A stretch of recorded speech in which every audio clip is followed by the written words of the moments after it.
Hello दोस्तों, हाय। कैसे आप लोग? आप सभी को एस के यादव सर की क्लास में स्वागत है।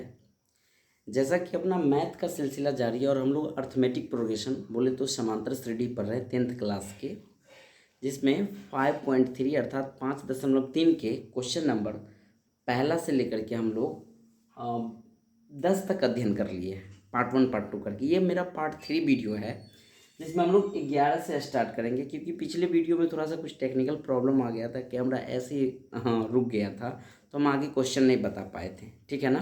अब हम जारी करते हैं अपना क्वेश्चन। पढ़िए, रीड कीजिए क्वेश्चन। 11 नंबर कह रहा है कि यदि किसी एपी के प्रथम n पदों का योग इतना दिया हुआ है, एक समीकरण के रूप में दिया, डरिएगा नहीं। जब सवाल अब भाषा वाला आएगा, टोटल आपको 20 क्वेश्चन पढ़ना है और 20 का 20 आपको लगभग भाषा वाला रहेगा। 2-3 प्रश्न आपको इजी लगेगा, लेकिन आगे जब 17-18 तक जाइएगा तो सब आपको भाषा वाला क्वेश्चन रहेगा। तो उसमें दिया यदि किसी एपी के प्रथम n पदों का योग इतना है, तो इसका प्रथम पद को हम लोग ए कहते हैं और ए S1 के बराबर होता है। कैसे, सीखिए। तो प्रथम पद क्या है, प्रथम दो पद का योग क्या है, फिर दूसरा पद क्या है, तीसरा पद क्या है, 10वां पद क्या है, ये सब ज्ञात करना। जो जो ज्ञात करना वो पहले पढ़ लीजिए। ये पेज नंबर कहाँ मिल जाएगा, 125 में क्वेश्चन नंबर 11 को आप पढ़िएगा, 5.3 का। ठीक है ना।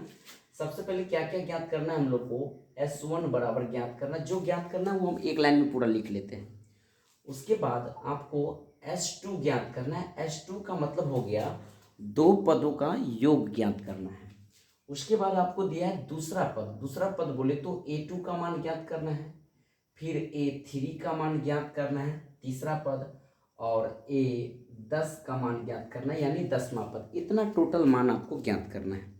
चलिए लिखेंगे। चूंकि अपने पास एक n पदों का योग दिया है ना, प्रथम n पदों का योग, यानी Sn बराबर कितना दिया है, 4n माइनस n स्क्वायर। आप जब n का वैल्यू 1 लिखिएगा, n के वैल्यू 1 लेने पर हम लोग को S1 का मान प्राप्त हो जाएगा। अर्थात यहाँ हम लिख सकते हैं S1, क्योंकि n की जगह 1 ले रहे हैं तो 4 गुने 1 माइनस 1 का स्क्वायर। क्योंकि n की जगह 1 पुट कीजिएगा ना तो 4 एकम 4 में से 1 का स्क्वायर घट जाएगा, तो कितना आ जाएगा आपको, 3 आ जाएगा। याद रखिएगा एक चीज, नोट में आपको कहाँ पे लिख दूँ, चलो समझो, यहीं पे समझ लो, यहीं पे बेसिक समझा देते हैं। S1 जो होता है हमेशा पहला पद के बराबर होता है, जो कि आपके क्वेश्चन में भी लिख दिया है कि प्रथम पद को हम लोग S1 कहते हैं। ठीक ना। तो S1 बराबर ए होता है हमेशा, तो यहाँ लिख सकते हैं आपको प्रथम पद, यानी S1 का वैल्यू कितना आया है, 3। S1 को हम लोग प्रथम पद भी कहते हैं, अर्थात ए का वैल्यू हम इसको मान सकते हैं। तो कितना आ गया आपको, 3। कैसे आया सर, देखो कैसे 3 आता है, ये ऑपरेशन करके यहाँ पर बताते हैं। Sn का फॉर्मूला होता है n/2 into 2a plus n minus 1 into D, होता है ना। आप n की जगह कितना डालोगे, 1। n की जगह 1/2 इंटू 2, और a है ना, a के वैल्यू हम लोग कितना ले लेंगे, मान लो अभी रहने दो इसको, हम अगर a को a ही रहते हैं जब a का मान निकालना है, क्योंकि S1 का वैल्यू आप कितना निकाले, 3। तो S1 की जगह हम कितना दे देते हैं, यहाँ पे 3 दे देते हैं, क्योंकि 1 का वैल्यू दे रहे हैं। ये 2a का 2a, या चलो एक दूसरे स्टाइल से समझाते हैं। यानी ये तो फॉर्मूला जानते हैं, Sn बराबर क्या होता है, n/2 into 2a plus n minus 1 into D, ये तो फॉर्मूला होता है। ठीक है। आपको दिया हुआ है S1 का मान निकालो ना, इसमें पुट करके कितना निकाले, 3। यानी इसके जगह अगर फॉर्मूला पुट कीजिएगा तो क्या हो जाएगा, 1/2। क्यों, क्योंकि n के वैल्यू 1 ले रहे हैं, 2a प्लस 1 माइनस 1 करना पड़ेगा ना, 1 माइनस 1 इंटू डी कोष्ट बन बराबर 3। 1 में से 1 घट गया तो ये कितने हो जाएगा, 0, और 0 को डी से गुना करोगे तो कितना हो जाएगा, टोटल डाटा 0।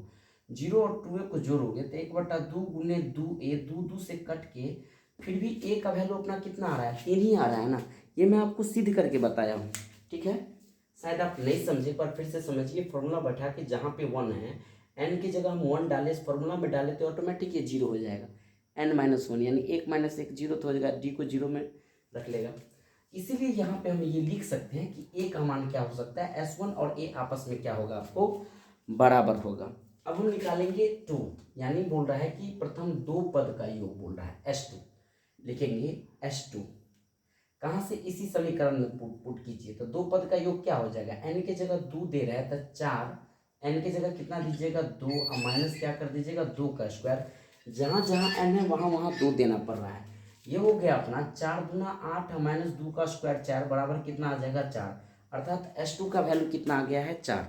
अब हम एक संबंध स्थापित करेंगे, क्योंकि जब S2 बराबर आपको 4 है, हमको दूसरा पद निकालना है, तीसरा पद निकालना है, इसके लिए A और D चाहिए। आप कहेगा सर A तो अपने हाथ लग गया है, A का वैल्यू 3 तो हाथ लग गया, D नहीं पता है, तो D कैसे निकालते हैं देखो। लेकिन चूंकि S2 बराबर आपको 4 दिया है और हम लोग फॉर्मूला भी जस्ट लिखे थे, S2 का फॉर्मूला क्या लिख सकते हैं, n/2 इंटू 2a, a का वैल्यू कितना ले लेंगे 3। पहले एक सूत्र ही आपको लिख के बता देते हैं, यहीं पे लिख लेते तत्काल के लिए, आप समझो। n/2 इंटू क्या होता है formula 2a plus n-1 into D, ये होता है ना। आप n के जगह 2 ले रहे हैं, इसके जगह हम लिख सकते हैं 2/2 इंटू 2a। ए का वैल्यू कितना है 3 है, तो यहाँ लिखोगे 3 प्लस n-1, तो n का वैल्यू यहाँ पर क्या लेना पड़ेगा 2, यानी 2-1 और डी तो हमको निकालना ही है ना।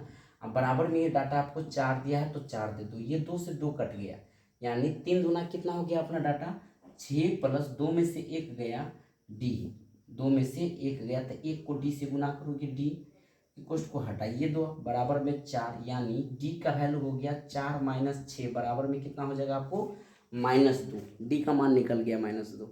कैसे निकला है सर, S2 का वैल्यू जैसे 4 लिए हो ना, तो S2 की जगह हम ये फॉर्मूला पुट करके ऑटोमेटिक आपको डी का मान दे जाएगा, क्योंकि ऑलरेडी आपको ए का वैल्यू पता है। इस क्वेश्चन में थोड़ा टाइम इसलिए लग रहा है क्योंकि जटिल और समझाना जरूरी है, इसलिए हम क्वेश्चन पे ही बोर्ड पे ही पहले से क्वेश्चन लिख के आए थे, ठीक है। तो डी का वैल्यू आपको -2 आ गया और ए का वैल्यू 3 आ गया। अब जो जो पद कहेगा वो पद निकाल दीजिए। बोला है कि आपको दूसरा पद पूछा है, दूसरा पद, लेकिन हम लोग लिखते हैं a प्लस डी, यानी एक डी कम लिखते हैं, n-1 इंटू डी करके लिखते हैं ना, यानी a का वैल्यू कितना दिया हुआ है 3 है और डी का वैल्यू कितना दिया है -2, तो टोटल कितना आ जाएगा अपने लोग को, यानी दूसरा पद 3 में से 2 घट जाएगा ना, प्लस माइनस माइनस होकर के दूसरा पद हो गया आपको 1 आ गया। वहीं पूछा गया तीसरा पद, तीसरा पद के लिए हम लोग लिखते हैं a प्लस 2d। ये तो पढ़ाते पढ़ाते आप लोग भी समझ में आ गया होगा कि एक डी कैसे घटा देते हैं -1 के फॉर्मूला करके, यानी a का वैल्यू कहाँ से सर 3 ले रहे हैं, यहाँ से ले रहे हैं। अब +2 गुने डी का वैल्यू कहाँ से ले रहे हैं सर -2 यहाँ से लेंगे, ठीक ना। तो ये हो जाएगा आपको 3 माइनस प्लस को गुना करोगे -4, यानी -1 आ जाएगा तीसरा पद। वहीं हम 10वां पद की बात करें तो क्या लिख सकते हैं a प्लस 9d, अर्थात 3 प्लस 9 गुने -2, यानी 3 माइनस प्लस माइनस 9 दूना 18, कितना आ जाएगा -15। आपको बोला गया था क्या क्या निकालने के लिए, सारा चीज़ निकाल लिए हैं। सबसे पहले पूछा था S1 का मान कितना लाए हैं 3 है, एक आंसर यहाँ हो जाएगा। फिर पूछा था S2 माने 2 पद का योग, S2 का वैल्यू कितना लाए हम लोग 4 यहाँ लाए हैं, यहाँ भी कर सकते हैं, एक आंसर यहाँ पे आया है, एक आंसर यहाँ पे आया है। फिर आपको पूछा था A2 का मान कितना लाए हैं 1 लाए हैं, A3 का मान -1 है और A10 का मान -15। ये टोटल आपका इस बक्सा में जितना है ये आपका आंसर डिमांड किया जा रहा था। स्क्रीनशॉट लीजिए और इसको उतारिए। उम्मीद है कि स्क्रीनशॉट ले लिए होंगे। अब क्वेश्चन नंबर हम लोग 11 के बाद 12 नंबर क्वेश्चन पर काम करेंगे। 12 नंबर क्वेश्चन पर ये आसान है, बन जाएगा। थोड़ा आवाज़ में स्लो बोल रहा हूँ, धीरे, कारण है क्योंकि रात का समय थोड़ा सा ज़्यादा आज, ठीक है, और बगल में लोग सोते हैं, उनको डिस्टर्ब होता है, ठीक है। आइए क्वेश्चन नंबर हम लोग 12 पे काम करेंगे। 12 नंबर क्वेश्चन क्या है, और ऐसे प्रथम 40 धन पूर्णांकों का योग ज्ञात कीजिए जो 6 से विभाज्य है। प्रथम 40 धन पूर्णांक जो 6 से विभाज्य है। फिर से ऐसे प्रथम 40 धन पूर्णांक का योग ज्ञात कीजिए जो 6 से विभाज्य है। जब भी प्रथम 40 का मतलब पहला ऐसा कौन सा संख्या दुनिया में जो 6 से करता था, 6 खुद 6 से करता है। अगला ऐसा कौन सा संख्या दूसरा नंबर जो 6 से करता है तो 12 करता है। तीसरा संख्या ऐसा कौन है जो 6 से करता है तो 18। ऐसे करते करते 40वां संख्या कौन है जो 6 से कटेगा, तो 40 6 को गुना कर दोगे तो 6 6 24 माने 240वां संख्या। ऐसे समझ सकते हैं। तो यहाँ पर लिखेंगे दिए गए सूची से प्राप्त AP। हम दिए गए सूची क्यों कह दिए, क्योंकि अकॉर्डिंग टू क्वेश्चन हो गया, ये सवाल के अनुसार प्रथम 6 का गुणज यानी AP क्या होगा, सॉरी, पहला संख्या ऐसा दुनिया का पहला 6 है जो 6 से खुद से कटेगा। दूसरा कौन होगा 12, तीसरा कौन होगा 18, ऐसे करके लास्ट वाला संख्या कौन है, ऐसे प्रथम 40 संख्या बोला है 6 से कटना चाहिए, तो 40 गुने 6 कर सकते हो, और 40 गुने 6 कितना हो जाएगा, ये -240, 6 चौक 24, यानी शॉर्टकट में कितना आ जाएगा यहाँ पे माइनस नहीं सॉरी 240 आ जाएगा। तो बोला है कि प्रथम 40 धन पूर्णांकों का योग ज्ञात करना। योग बोले तो यहाँ पे ये 240 कैसे आया है सर, तो 6 गुने 40 करके 240 आ जाएगा, समझो वो 240 लिखा हुआ है, हम 40 इसीलिए लिख रहे हैं कि 40वां पद है। यहाँ पर लिख सकते हैं 6 गुने 1, 6 गुने 2, 6 गुने 3, तब ना 18 आया है, 6 गुने 4, 6 गुने 40 तक चला गया है। पहला पद में गुने 1, दूसरा पद में गुने 2, तीसरा पद में गुने 3 और 40वां पद में गुने 40 कर दिए हैं। इसका मतलब n का वैल्यू आपको पता है ऑलरेडी 40। ठीक है, तो सबसे पहले यहाँ पर लिखेंगे a का वैल्यू 6 हो गया, d कैसे निकालेगा सर जी, तो 12 - 6 माने दूसरा पद में से पहला पद घटा के 6 आ जाएगा, और आपको n का वैल्यू कितना दे देगा 40, और Sn का वैल्यू कितना है, हम लोग को Sn का वैल्यू या An कहिए लास्ट पद, यहाँ से कह सकते हैं ना An माने 40वां पद, तो An यहाँ पे आप A40 भी लिख सकते हैं। 40वां पद कितना दे दिया है 240। शॉर्टकट बनाने के लिए हम यहाँ पर ये काम कर सकते हैं 6 24 करके। फॉर्मूला अप्लाई कीजिएगा, Sn बराबर फॉर्मूला होता है n/2 इंटू A प्लस क्या होता है An। डी का तो कोई लेना देना है ही नहीं, आप नहीं भी निकालेगा तो काम चल जाएगा। हमें S40 चाहिए, तो क्या बैठाइएगा 40/2, क्योंकि n का वैल्यू आप ऑलरेडी 40 लिखे हैं, बट्टा में ए का वैल्यू कितना है 6, और an बोले लास्ट पर कितना दिया है 240 है। 40 को 2 से काटिएगा तो कितना हो जाएगा 20 गुने 240 में 6 जोड़ दीजिएगा तो 246 हो जाएगा। 20 से गुना करो, 20 से गुना मत करो, 2 से करो, 0 चिपका दो, तो 2 से 6 में गुना करोगे 2 छक्के 12, 2 चौका 8, 1 9, 2 दूना कितना हो जाएगा 4, और यहाँ 0 दे दीजिए, ये हो जाएगा 4920। क्वेश्चन नंबर 12 का आंसर देख लीजिए, 4920 दिया हुआ है या नहीं।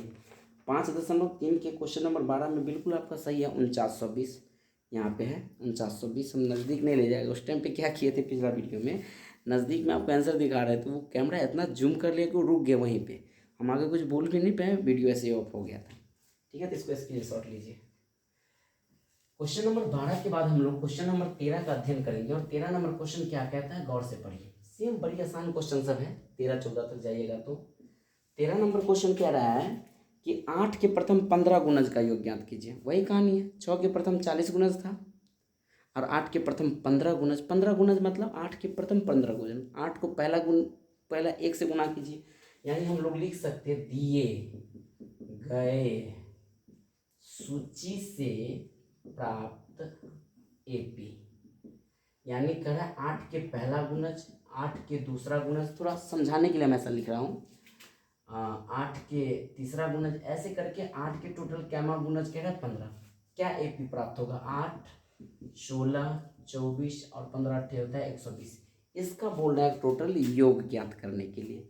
यहाँ पे आपको A का वैल्यू हो जाएगा 8 और N का वैल्यू हो जाएगा आपको 15, क्योंकि 15 गुणज है ना।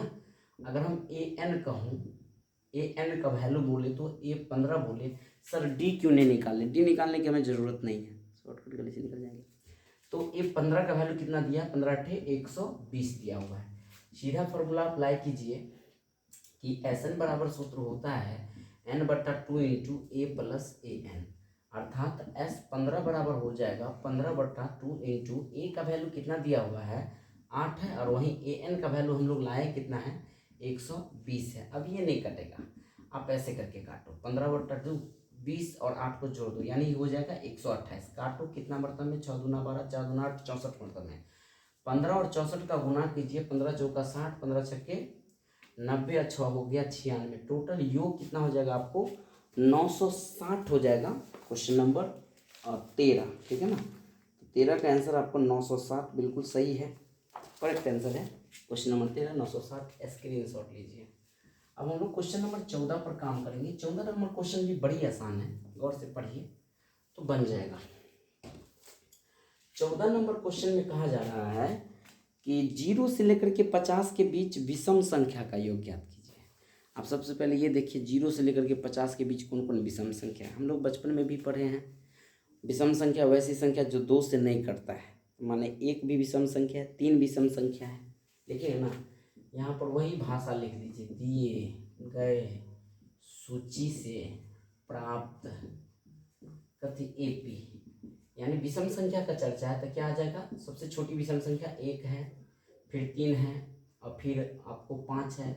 ऐसे करते करते कहाँ से कहाँ तक बोला है इस सवाल में, तो 0 से लेकर के 50 तक बोला है।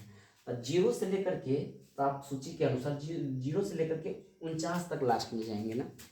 50 तो लेंगे नहीं क्योंकि 50 सम संख्या, और 51 लेंगे नहीं क्योंकि 50 से ज़्यादा जाना नहीं है, 0 और 50 के बीच में लेना है। तो ये एपी प्राप्त हो गया। और इसका आपको क्या ज्ञात करना है हम लोग को, यहाँ ए का वैल्यू 1 है, यहाँ डी निकालना पड़ेगा क्योंकि आपको लास्ट पद पता है, पहला पद पता है, लेकिन एन का वैल्यू ही नहीं पता है। जब एन का वैल्यू नहीं पता है तो आपको ऐसे निकालना पड़ेगा एन का मान इसमें कितना होता है। यानी डी कैसे निकालेंगे, 3 माइनस कितना होगा 1, यानी डी का वैल्यू आ जाएगा 2 आ जाएगा। और ये लास्ट पद आपको 49 दिया है, यानी देखा जाए ए एन बराबर कितना दिया है 49, ए एन बराबर दिया है 49, लेकिन फॉर्मूला होता क्या है A plus N minus 1 into D बराबर कितना दिया है 49। ए के जगह कितना बैठाओगे 1 प्लस एन माइनस 1, और डी के जगह कितना बैठाओगे 2 बराबर कितना हो जाएगा 49। इस 1 को उधर फेंक दो, ये हो जाएगा एन माइनस इंटू, ये 2 यहाँ लिखो या गुना में यहाँ लिखो, बात बराबर है। 49 में से घटा दो, यानी 2 into n minus 1 is equal to 40, then we get 24।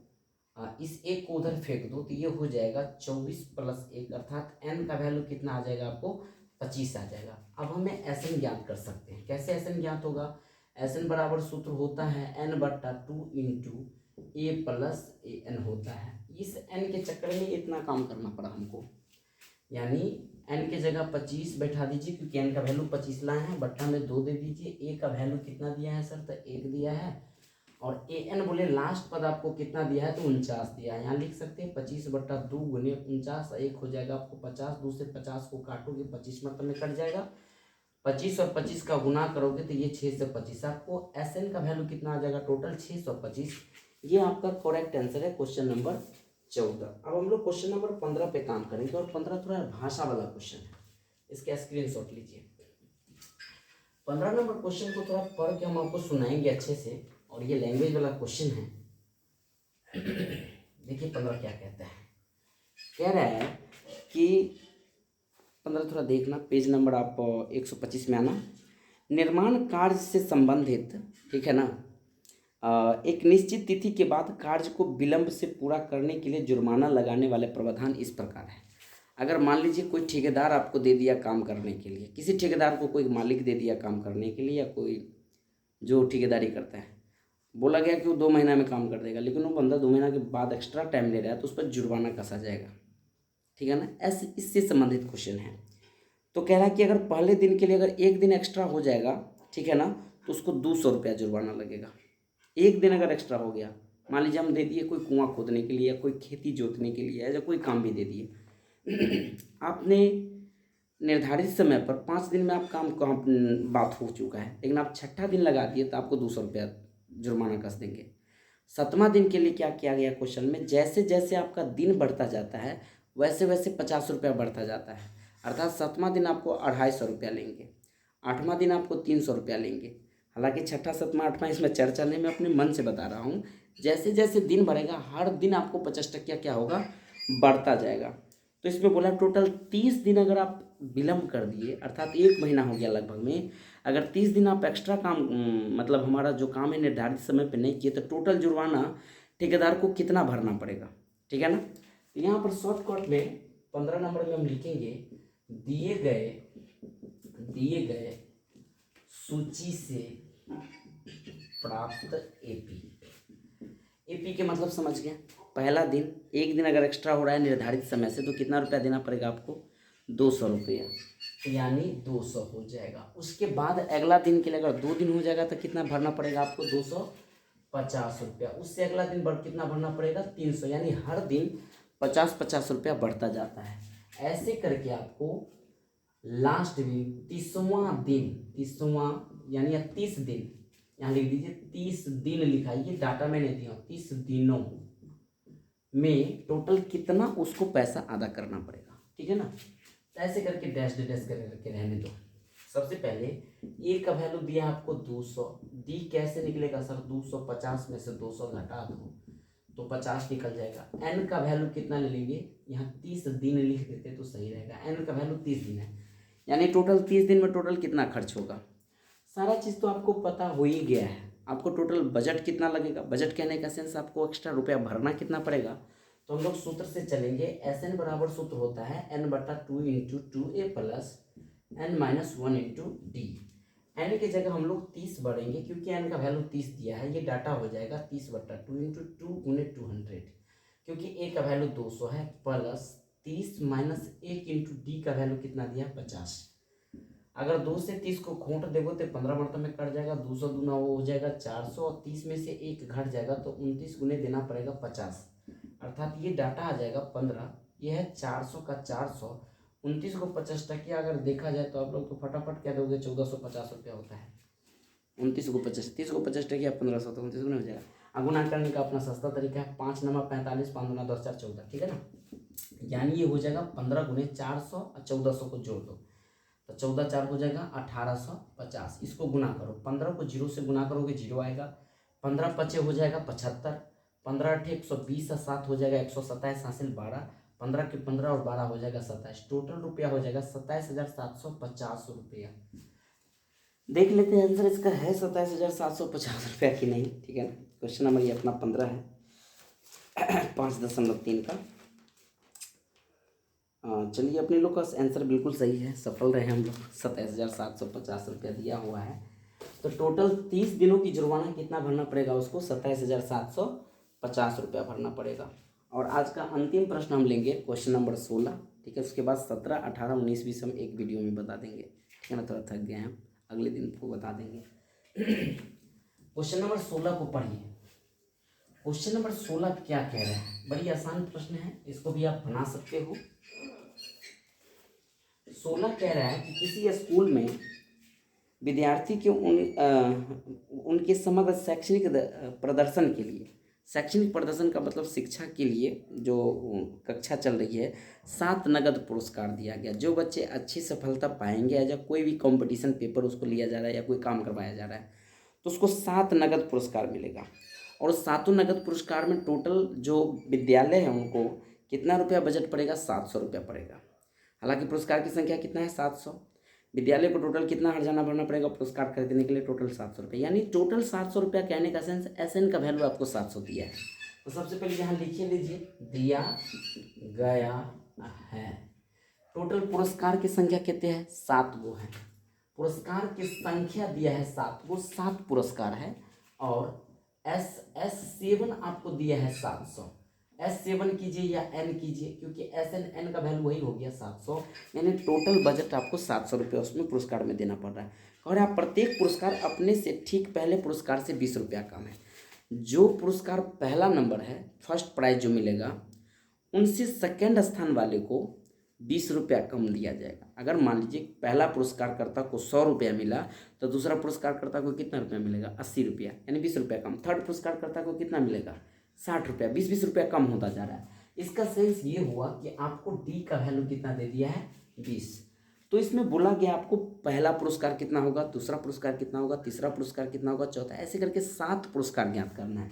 कहने का सेंस A1 का वैल्यू क्या है, A2 का वैल्यू क्या है, A3 का वैल्यू क्या है, ऐसे करके टोटल आपको 7 पुरस्कार निकालना है, ठीक है। सबसे पहले हम लोग लिखेंगे, चूंकि SN बराबर सूत्र होता है N/2 into 2a plus N-1 into D होता है।